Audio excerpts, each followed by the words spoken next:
అయితే లింబాకి గ్రామంలో మనకు సిందే దత్తుపట్టాలంటే తెలియని వాళ్ళు ఎవరు ఉంటారు మరి?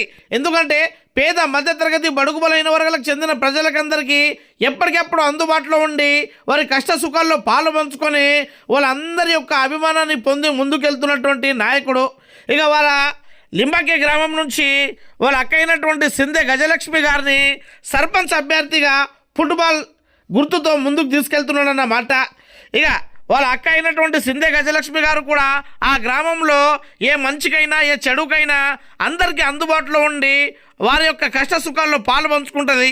అందుకే అక్కను సర్పంచ్గా నిల్చోబెట్టి ఇక ఆ గ్రామం నుంచి అక్కను గెలిపించి అభివృద్ధి చేయాలన్న ఉద్దేశంతో ఆ గ్రామంలో ఈ విధంగా గడప గడపకు ఇంటింటికి తిరిగి ఫుట్బాల్ యొక్క గుర్తును వాళ్ళకు తెలియపరుస్తూ ప్రచారం నిర్వహించడం జరిగింది.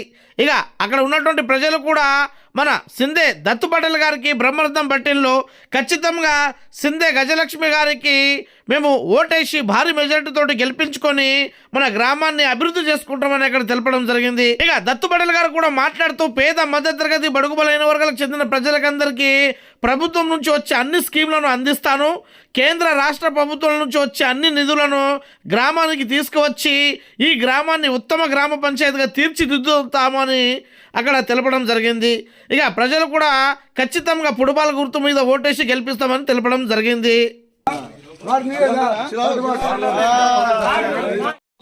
లింబాకే గ్రామానికి నేను జేఏసీ కమిటీ ఏర్పాటు తెలంగాణ రాష్ట్రం కోసం నిరాహార దీక్ష చేయడం జరిగింది. అదేవిధంగా గ్రామంలో ఉన్నటువంటి రోడ్డు సౌకర్యాలు లేకపోతే లింబాకే నుండి వాహన పడకు నేను రోడ్డు కోసం ధర్నా చేసి లారీ చార్జి దెబ్బలు తిన్నాను. అదేవిధంగా గ్రామంలో ఉన్నటువంటి పెన్షన్లు కానీ అదేవిధంగా గ్రామంలో రేషన్ కార్డులు కానీ ఆధార్ కార్డులు కానీ ప్రతి ఒక్కరికి సహాయ సహకారాలు చేశాను. అదేవిధంగా హెల్త్ క్యాంపులు ఏర్పాటు చేయడం కానీ సీఎం రిలీఫ్ ఫండ్ కానీ అదేవిధంగా కళ్యాణ లక్ష్మి కానీ అదే రకాల సేవా కార్యక్రమాలు చేశాను. ఒక్కసారి గ్రామానికి నాకు ఒక్కసారి సర్పంచ్గా అవకాశం ఇవ్వండి, గ్రామానికి అభివృద్ధి చేసి నేను చూపెడతాను. అందరికీ ధన్యవాదాలు. ఏ నమ్మకంతో వెళ్తున్నారు సర్పంచ్ బరిలో? గ్రామంలో ఉన్నటువంటి ఓటర్ల నమ్మకంతో నేను చేసిన సేవా కార్యక్రమాలు 5 సంవత్సరాలు అధికారం లేకుండా నేను కూడా ప్రతి ఒక్కరికి అధికారంలో ఉన్న పట్టించుకోలే గ్రామంలో ఉన్నటువంటి ప్రజలకు. కానీ నేను సేవా కార్యక్రమాలు ఎంపీడీ ఆఫీస్ కానీ ఎంఆర్ఓ ఆఫీస్ కానీ హాస్పిటల్ కానీ పోలీస్ స్టేషన్ కానీ ప్రతి ఒక్కరి సేవా కార్యక్రమాల్లో నేను నా అంతుగా నేను ప్రజలకు అధికారం లేకుండా సేవా కార్యక్రమం పాల్గొన్నాను.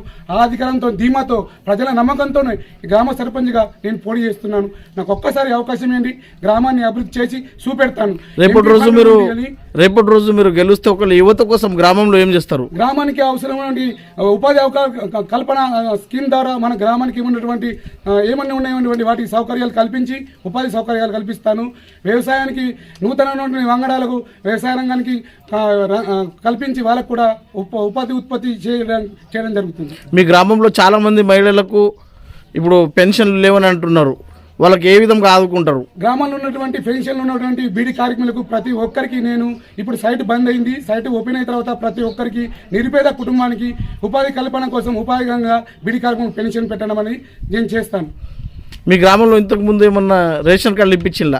గ్రామంలో ఉన్న ప్రతి ఒక్కరికి నిరుపేదలకు రేషన్ కార్డు లేని ప్రతి ఒక్కరికి రూపాయి కూడా ఎందరో మంది పైసలు తీసుకుని పనిచేసేది, కానీ ఎవరికి కూడా నేను రూపాయి తీసుకోకుండా ప్రతి ఒక్కరికి ఎంపీడీ ఆఫీస్ ఎంఆర్ఓ ఆఫీస్ చేసి రేషన్ కార్డులు ఇవ్వడం జరిగింది. మీ ఊర్లో ఇంద్రమిల్లు వచ్చినాయా?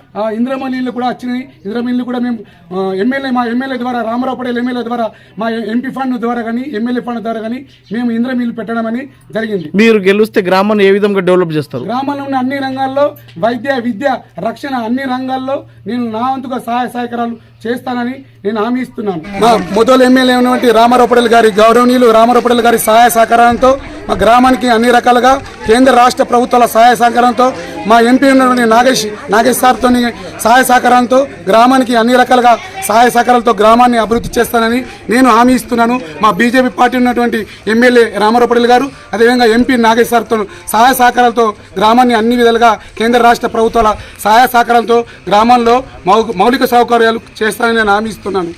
మీరు ఏ గుర్తుగా పోటీకి దిగిండ్రు? నేను ఇప్పుడు ఫుట్బాల్ గుర్తుగా పోటీ చేయడం జరుగుతుంది.